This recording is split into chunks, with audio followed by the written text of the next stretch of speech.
First, I'd like to recognize everybody up here on the dais. It doesn't make any difference whether you're the lieutenant governor, or fire chief, or head of GEMS, or a representative, or a senator. All these people work to make this town and this state and this country better, and I think we should give them a hand.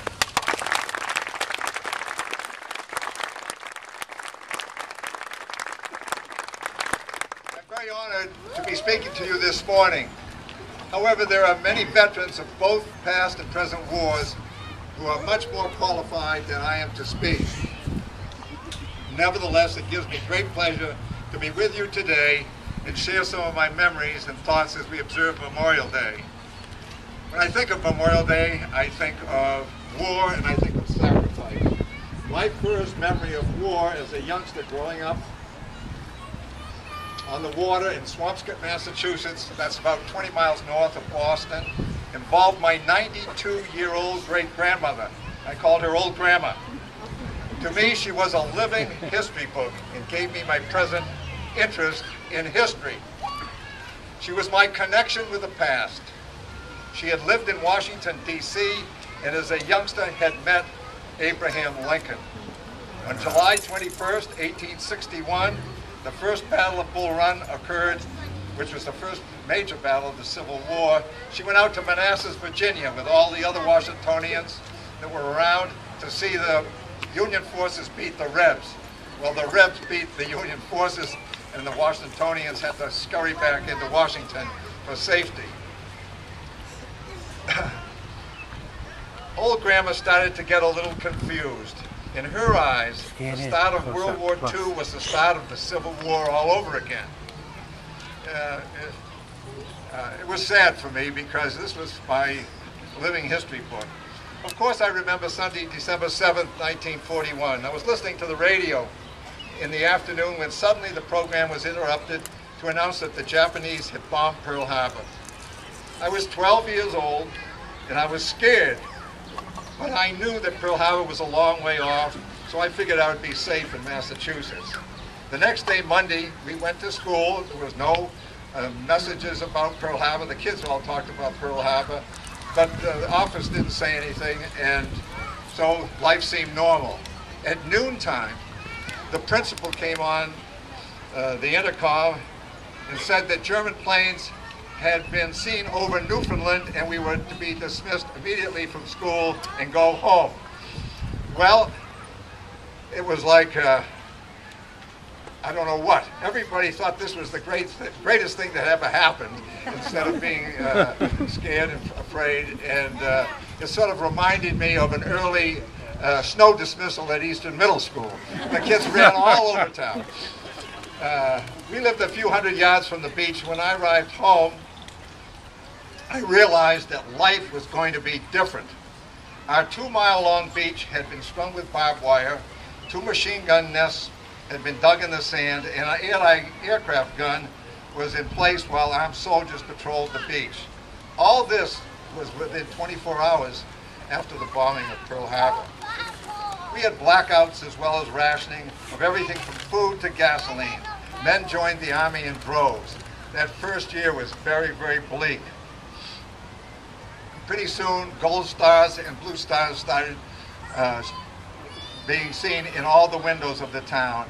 And gold stars meant that somebody had died in combat, and blue stars meant that somebody was serving in the military.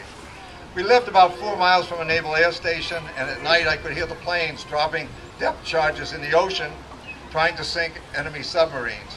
Twice during the war, 2 U.S. Liberty ships that had been torpedoed floated up on the beach. One day I saw a torpedo plane crash in the ocean. Convoys from 30 to 50 ships would be leaving Boston Harbor going to Europe, going to England, and I'd leave at 7 a.m. in the morning to school, and they'd be in convoy formation.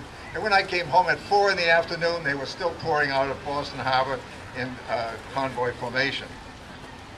On several occasions, we were dismissed from school so that the fort at the entrance of Boston Harbor could fire at 16-inch guns, which several times broke windows in our school. I remember one day vividly. A Western Union messenger came to our home, and I met him at the door, only to discover that he had the wrong house. He was supposed to go next door to Mrs. Dunham. So I sent him next door to Mrs. Dunham's house, and the first thing I heard was a scream. She had just been notified her husband had been killed. Excuse me.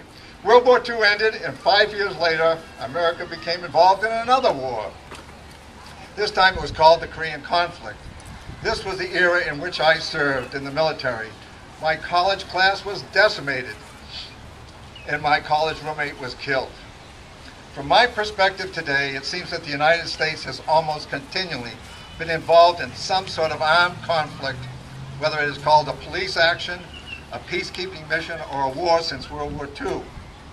Because we are one of the most powerful nations in the world, we are called upon to help others or ourselves whenever our national security is threatened. These are responsibilities that we have never had in times past.